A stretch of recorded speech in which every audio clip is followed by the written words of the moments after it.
Bismillahirrahmanirrahim. Assalamualaikum warahmatullahi wabarakatuh. Berita Al-Hijrah 1 Disember bersama saya Ardi Herman Marzi dan jurubahasa isyarat Muhammad Amsyah Zamani, dan berikut tajuk utama untuk malam ini. Jeda kemanusiaan tamat, Israel terus menggila.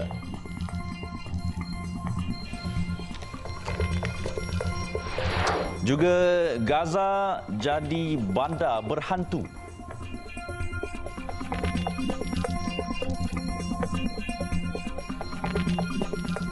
Israel terus melancarkan serangan sekaligus mengakhiri pemberhentian sementara perang bermula dari utara Gaza. Tentera Zionis melancarkan serangan udara di kawasan kejiranan di Sheikh Radwan.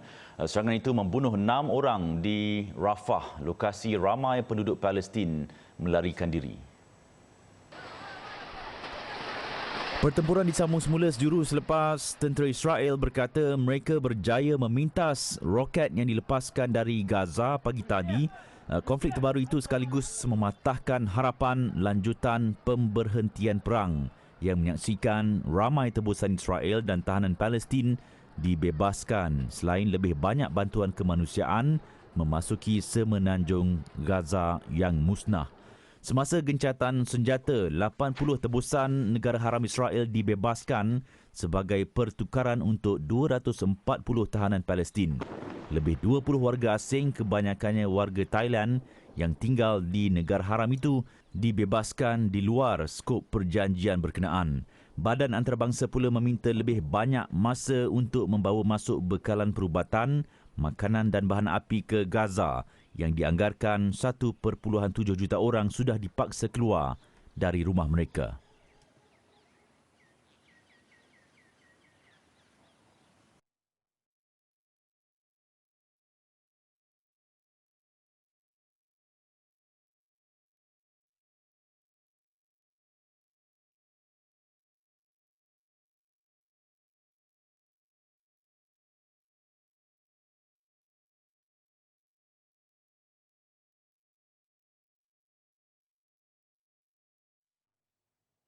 Dan berdelan itu menyebabkan hospital di Khan Yunis kembali sibuk, antaranya Hospital Nasir.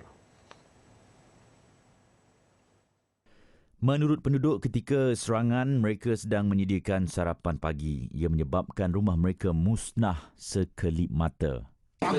والله احنا قاعدين في البيت وبعد ما طبعا نسمع الاخبار وكل حاجه بعدها بشوي صار القصف، طبعا الطيران والقصف اجانا قصف مش عارفين دمروا دار ابني ودارنا وقبل دار ابني الاولاني قبل في شقه ثانيه مش عندنا يعني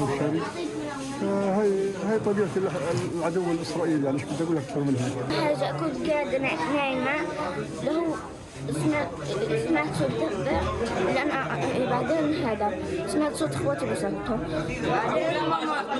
بعدين اجى ناس وصاروا يحفروا وطلونا.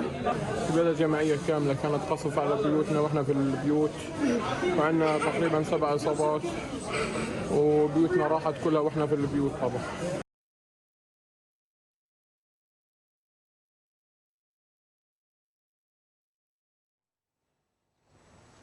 Kami mahu gencatan senjata diteruskan supaya dapat mencari mainan yang hilang.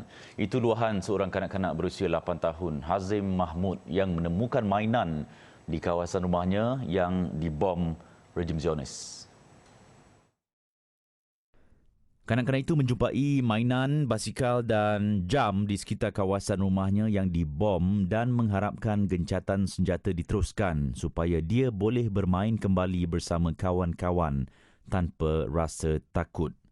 نروح المدرسة ندور على الأغراض كل حين، دارنا مقصوف من اليهود، ندور على واحد العيد، حتى ندور على الكتب، ندور على الأغراض كل حين. يوتن وكسفوا بيت وأي احنا قاعدين ندور.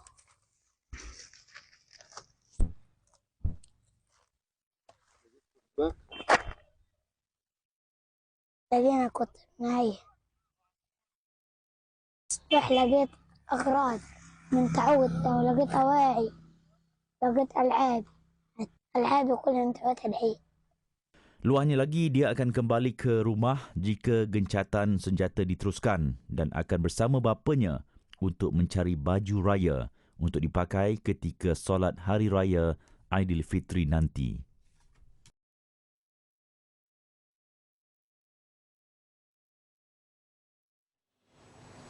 Bandar Gaza kelihatan seperti bandar hantu selepas berterusan diserang tentera Israel, kesan serangan udara yang dahsyat dan tembakan begitu ketara.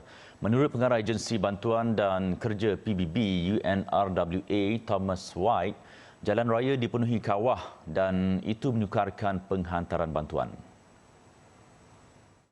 Menurut UNRWA, lebih 1.8 juta penduduk atau sekitar 80% penduduk semenanjung Gaza telah berpindah ke selatan sejak Hamas melancarkan serangan ke atas negara haram Israel pada 7 Oktober lalu menyebabkan 1,200 orang maut dan kira-kira 240 lagi dijadikan tebusan. Mereka yang kehilangan tempat tinggal telah meninggalkan rumah masing-masing di utara Gaza selaras dengan perintah perpindahan yang dikeluarkan oleh tentera Israel. Ini menjadikan beberapa premis kosong dan lengang, antaranya Universiti Islam Gaza. Suatu pemandangan yang suram dan menyedihkan. Kemaskini bantuan terkini, pejabat PBB menyatakan konvoi Persatuan Bulan Sabit Merah Palestin telah tiba di utara Gaza pada Selasa lalu dengan membawa makanan, bekalan perubatan, air dan barangan bukan makanan. Manakala data terkini WHO menunjukkan terdapat 111,000 jangkitan pernafasan akut, 75,000 kes cerit-berit dan berpuluh-puluh ribu orang menghidap kudis, kutu, ruam kulit serta penyakit kuning.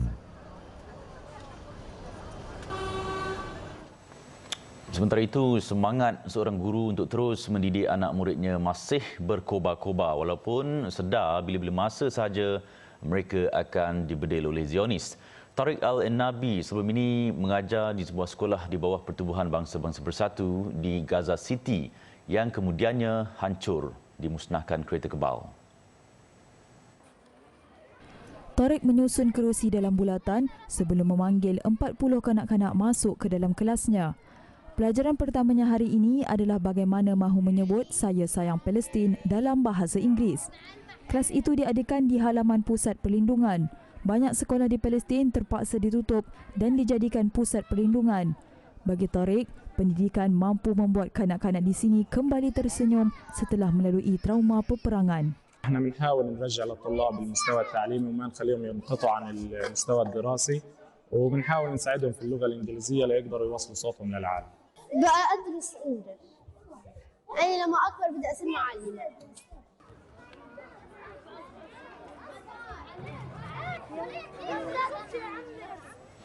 Israel terpaksa berbelanja besar kira-kira $53 bilion Amerika atau 247.85 bilion ringgit untuk berperang dengan Hamas.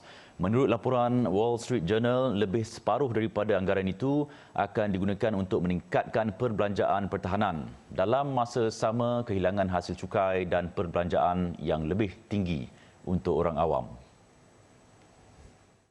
Perbelanjaan kerajaan haram itu akan meningkat disebabkan oleh peningkatan kekal dalam perbelanjaan keselamatan dan peningkatan dalam pembayaran faedah disebabkan oleh tahap hutang awam yang meningkat dan menjadi lebih mahal. Perkara itu ditegur Governor Bank of Israel Amir Yaron. Menurutnya, walaupun perbelanjaan itu dijangka jauh lebih kecil daripada kos semasa pertempuran, namun seperti yang dinyatakan, ia adalah penting untuk diambil peduli kerana ia akan berterusan untuk masa yang lama.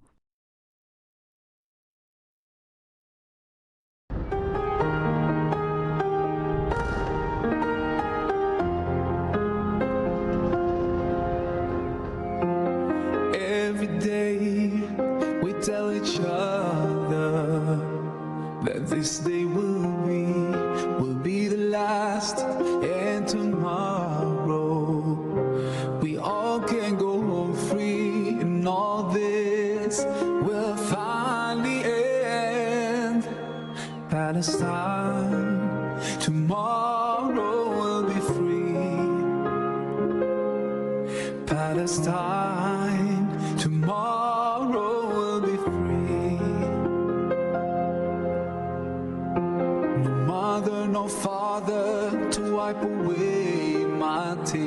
tears. That's why I'll cry. I feel scared, but I won't show my fears. I keep my head high, deep in my heart. I'll never have any doubt that Palestine tomorrow will be free. Palestine tomorrow will be free.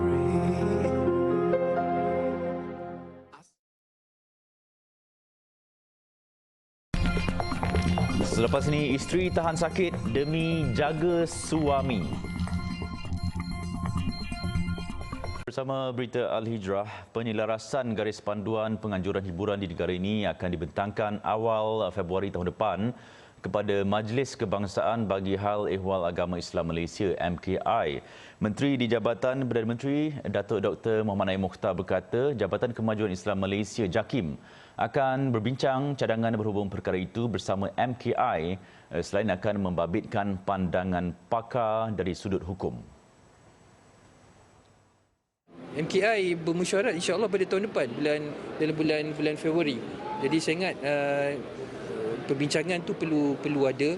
Of course sudah tentulah nanti benda ni kita akan persembahkan kepada pengurusi MKI sama ada itu nanti banyak kertas yang akan dibentangkan dan tuanku nanti akan bagi perkenalan lah sama ada garis panduan ni patut diberikan keutamaan ataupun sebaliknya. Mungkin ada penegasan. Beliau ditemui selepas berucap pada Majlis Ilmu Madani siri ketiga di Ibu Negara semalam. Pada majlis ini, sumbangan wang tunai turut disampaikan kepada beberapa keluarga dan pelajar warga Palestin untuk meringankan beban mereka. Mengulas selanjut berhubung garis panduan berkenaan, beliau berharap ia dapat diselaraskan di setiap negeri sekaligus bagi memastikan tidak berlaku pelanggaran maupun percanggahan garis panduan hiburan.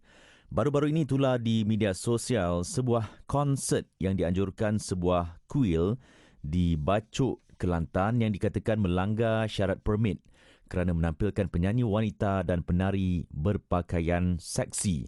Susulan daripada itu, pihak penganjur telah disiasat pihak berkuasa. Perdana Menteri Datuk Seri Anwar Ibrahim hari ini menunaikan solat Jumaat bersama lebih 1,000 jemaah di Surau Putra Al-Amin, Peringkat 8 di Putrajaya. Turut solat di situ Menteri di Jabatan Perdana Menteri Datuk Dr. Mohammad Naim Mukhtar dan beberapa kenamaan lain. Sebaik tiba, Datuk Seri Anwar sempat menyantuni jemaah sebelum bersama mendengar khutbah bertajuk Memaknakan Kekayaan dengan Berzakat yang disampaikan Ustaz Amirul Akif Ismail. Isi khutbah antara lain mengingatkan semua supaya melunaskan kewajipan menunaikan zakat, khususnya zakat pendapatan sebelum berlabuhnya tirai tahun ini. Khatib turut mengingatkan bahawa zakat pendapatan mestilah dibayar di tempat kita berkhidmat dan mencari rezeki. Perdana Menteri bersama jemaah lain turut mengaminkan kunut nazilah bagi mendoakan kesejahteraan dan keselamatan umat Islam di Palestin. Selesai solat, beliau turut meluangkan masa kira-kira 20 minit menjamu selera di pekarangan surau, termasuk beramah mesra dengan jemaah.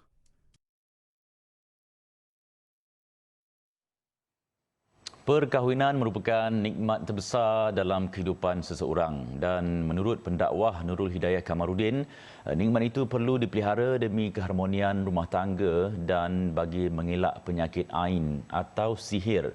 Justru dinasihatkan agar tidak terlalu menunjuk-nunjuk kebahagiaan yang dikecapi di media sosial. Tolong cara untuk kita memelihara nikmat yang Allah berikan kepada kita antaranya ialah dengan menyembunyikan urusan-urusan kita, nikmat-nikmat kita. Kerana apa? Allah Subhanahu Wa Taala jadikan manusia ini yang diberikan nikmat tadi, bila ditunjukkan ada orang yang tak ada nikmat tersebut, maka mereka akan menjadi apa? Menjadi hasad, menjadi dengki, iri hati. Dan akhirnya sahabat-sahabat, apa yang berlaku? Akhirnya di sana kita nak akan menanggung. Tambah beliau, tidak semua pihak senang dengan hantaran yang dimuat naik, terutama melibatkan gambar atau status berunsur romantis, terutama mereka yang belum berkahwin, kematian suami atau rumah tangga yang berantakan. Ia menimbulkan rasa dengki dan menyampah mereka, sehingga ada yang sanggup menggunakan sihir untuk menghalang kebahagiaan itu berterusan. Tambahnya, nikmat berumah tangga tersebut tetap boleh dikekalkan jika suami dan isteri saling menghargai, sayang menyayangi secara tertutup atau dalam erti kata lain, simpan sendiri. Pesakit saraf dan tulang setia menjaga suami yang diserang angin ahmar sejak 7 tahun lalu. Malah Fauzia Hussein, 59 tahun, tidak pernah mengeluh sepanjang menguruskan Mat Nawi Rajab, 67 tahun. Fauzia sanggup menahan sakit saraf dan tulang serta cadangan doktor untuk menjalankan pembedahan yang memerlukan RM8,000. Berikutan tidak mampu menyediakan wang sebanyak itu. Tangan Fauzia sentiasa kebas dan kadang-kala tidak mampu memegang barang dengan sempurna, kesan daripada penyakit tersebut. Walau susah macam mana pun kata adalah tu rezeki untuk kau berdua dengan dia tu lah. Tapi memanglah ramailah orang cakap benda tu awak ingat senang ke nak bayar tu, nak bayar ni dengan tak kerja, harap kebantuan berapa sangat dia cakap macam kan, sampai bila dia kata gitu kan. Lepas tu kau redha je lah. Allah tu maha tahu kan kesusahan kita macam mana dah. Kesusahan kita tu macam mana. Jadi kau pun buat keputusan biarlah. Mana apabila kita dah dalam orang kata keuangan tu sikit, kita pandai-pandai lah, takkanlah kita nak boros juga. Suaminya mengalami serangan angin ahmar sekitar 2017. Percakapannya terganggu selain perlu berkerusi roda kerana kaki dan tangannya tidak boleh bergerak. Mat Nawi turut menghidap penyakit darah tinggi, kencing manis dan kolesterol tinggi serta perlu mengambil ubat-ubatan pada setiap hari. Pasangan yang menetap di Taman Impian dekat Kuantan ini hanya bergantung kepada wang daripada Jabatan Kebajikan Masyarakat JKM dan zakat daripada Majlis Ugama Islam dan Adat Resam Melayu Pahang MUIP berjumlah RM900 sebulan untuk menampung perbelanjaan mereka. Fauzia terpaksa menjual kereta dan motosikal bagi melunaskan tunggakan rumah sewanya. Mereka yang ingin menyalurkan bantuan boleh menghubungi Fauzia di talian 011-3868-4764 atau menyumbang ke akaun yang tertera.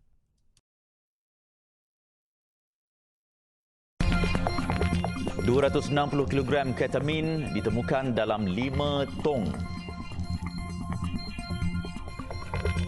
Bertemu kembali, seorang guru agama di sebuah sekolah agama di Kulim ditahan polis lepas membuat hantaran berbau ugutan terhadap Perdana Menteri Datuk Seri Anwar Ibrahim yang dimuat naik melalui laman sosial kumpulan WhatsApp.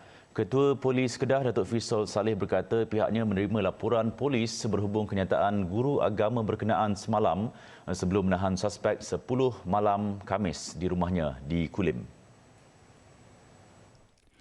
Laporan pertama dibuat seorang individu yang memuat naik hantaran itu dari kumpulan WhatsApp sebelum hantaran itu dimuat naik ke laman Facebook Tim Saitop.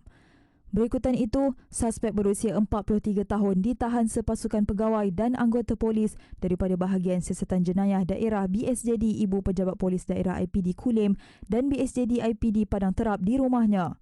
Polis turut merampas sebuah telefon bimbit milik suspek untuk membantu siasatan. Kita telah mendapat untuk tahan riman dia 4 hari, akan berakhir pada 4 hari bulan nanti, dan ianya akan dituduh ataupun kita akan siasat di bawah Seksyen 507 Kanun Kesesahan. Ya. Menurut Fisol, penahanan suspek bagi membantu siasatan mengikut Seksyen 507 Kanun Keseksaan yang boleh membawa hukuman penjara 2 tahun dan Seksyen 233 Akta Komunikasi Multimedia Malaysia AKMM yang boleh membawa hukuman penjara sehingga setahun atau denda RM50,000. Fisol memberi amaran kepada individu tertentu supaya tidak melepaskan amarah atau ketidakpuasan hati di media sosial kerana tindakan tegas boleh dikenakan. Itu adalah bertaraf ustaz dan di sekolah beragama. Apa yang saya nak bangkitkan di sini, tuan-tuan? Jangan tuan-tuan di luar sana, apabila kita tidak bersetuju dengan sesuatu individu, jangan pergi kepada untuk memberi ugutan di dalam ianya kesalahan. Dan ini pula berlaku untuk Perdana Menteri Malaysia. Jadi kami tidak mahu polis Kedah diheret kata kami mengambil tindakan oleh kerana kita mendapat arahan. Kami tidak pergi pada kaedah tersebut. Ini yang Ketamin seberat 260 kg bernilai 15.6 juta ringgit ditemukan dalam 5 tong yang ditinggalkan di Taman Pandan Indah Kuala Lumpur. Timbalan Ketua Pengarah Kastam, Penguatkuasaan dan Pematuhan, Datuk Sazali Muhammad berkata, siasatan awal mendapati kesemua tong tersebut merupakan barang dagangan dari India yang diikrarkan sebagai bahan kimia. Menurut Datuk Sazali, kelima-lima tong berwarna biru tersebut ditemui dan disita selepas sepasukan anggota cawangan narkotik dengan kerjasama cawangan risikan Ibu Pejabat JKDM bertindak atas maklumat pada 21 November lalu, kira-kira jam 3.50 petang. Modus operandi, siasatan awal berdasarkan label rujukan, label nombor rujukan di tong-tong tersebut mendapati dagangan ini masuk menggunakan laluan udara dari lapangan terbang Ahmedabad, Gujarat, India dan tiba di KLIA sebagai destinasi terakhir. Dagangan tersebut diikrarkan sebagai bahan kimia yang tidak tertaluk kepada keperluan permit import daripada pihak berkuasa. Penjejakan lanjut telah membawa kepada penemuan maklumat 2 lelaki yang dipercayai merupakan suspek utama dalam kes berkenaan. Mereka adalah T. Tangarajah, 30 tahun dan S. Selvaraj, 36 tahun. Pihaknya percaya masih ada saki-baki sindiket terlibat dan siasatan lanjut akan terus dilakukan. Melalui satu operasi khas berasingan, anggotanya turut berjaya menumpaskan sindiket pengedaran dadah antarabangsa selepas penahanan seorang lelaki warga negara asing berusia 35 tahun di lot parkir sebuah restoran makanan segera di Sejangkang, Selangor pada 8 November lalu, kira-kira jam 6.30 petang. Katanya hasil pemeriksaan menjumpai sebuah beg berwarna hitam di tempat duduk belakang disyaki metamfetamin yang berat kasarnya 12 kg dengan anggaran nilai hampir RM400,000. Pada operasi itu, sebuah kenderaan sedan jenis Toyota Camry turut disita. Berdasarkan maklumat, dadah tersebut akan dibawa ke negara jiran melalui Port Dickson.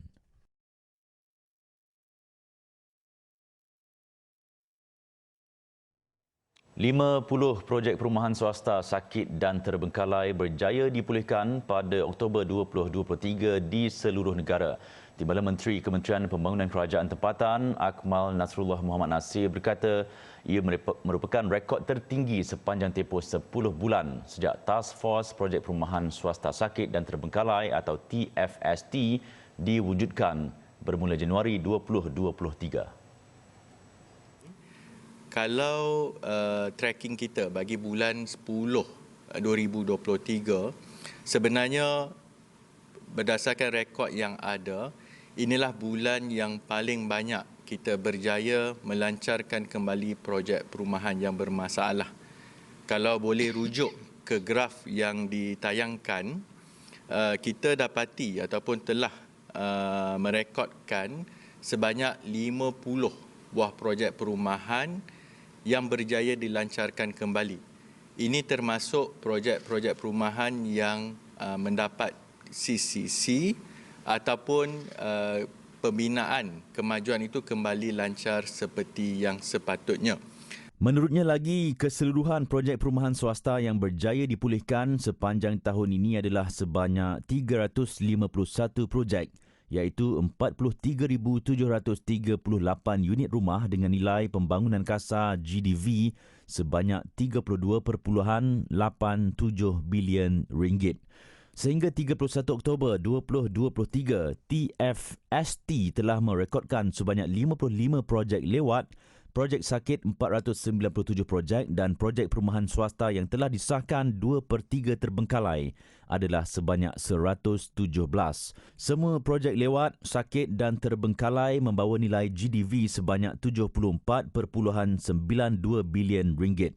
Walaupun terdapat pertambahan projek sakit dan projek terbengkalai, namun nilai GDV telah berkurang sebanyak 4.11 bilion ringgit.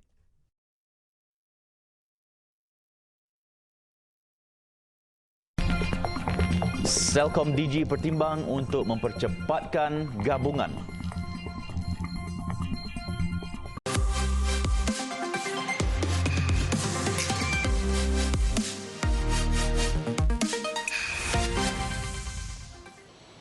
Celcom Digi Berhad sedang mempertimbangkan untuk mempercepatkan usaha gabungan antara rangkaian Celcom dan Digi kerana syarikat itu berada di landasan yang betul bagi mencapai integrasi 30% menjelang akhir tahun. Ketua Pegawai Eksekutifnya Datuk Idham Nawawi berkata integrasi dan pemodenan rangkaian telah mencapai lebih 4,400 tapak pada akhir Oktober 2023 bersamaan dengan 80% daripada rancangan syarikat. Katanya Celcom Digi mungkin membuat penggabungan lebih banyak tahun ini daripada apa yang dirancang sebelumnya. Namun jumlah itu tidak jauh berbeza daripada sasaran awal. Sebelum ini, Celcom Digi berkata penggabungan akan menyaksikan penyepaduan menyeluruh rangkaian dan dijangka selesai dalam tempoh 24 hingga 30 bulan akan datang. Selepas penyatuan 12,000 tapak masing-masing daripada Celcom dan Digi ke dalam rangkaian tunggal berjumlah 18,000 tapak. Sementara itu, Celcom Digi telah memperkenalkan pelan pasca bayar 5G Celcom Digi terbaru. Seterusnya mempelawa rakyat Malaysia menikmati pengalaman sambungan 5G yang lebih luas serta rangkaian terpantas di Malaysia. Pelan baru itu menegaskan komitmen perkhidmatan tersebut untuk menjadi jenama dan rangkaian yang boleh dipercayai oleh semua rakyat Malaysia bagi menyediakan mereka sambungan 4G dan 5G untuk semua keperluan sambungan.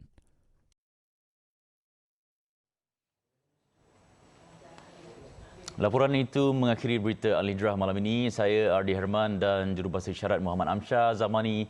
Satukan ummah dengan ilmu bagi memperkasa Malaysia Madani. Assalamualaikum warahmatullahi wabarakatuh dan selamat malam.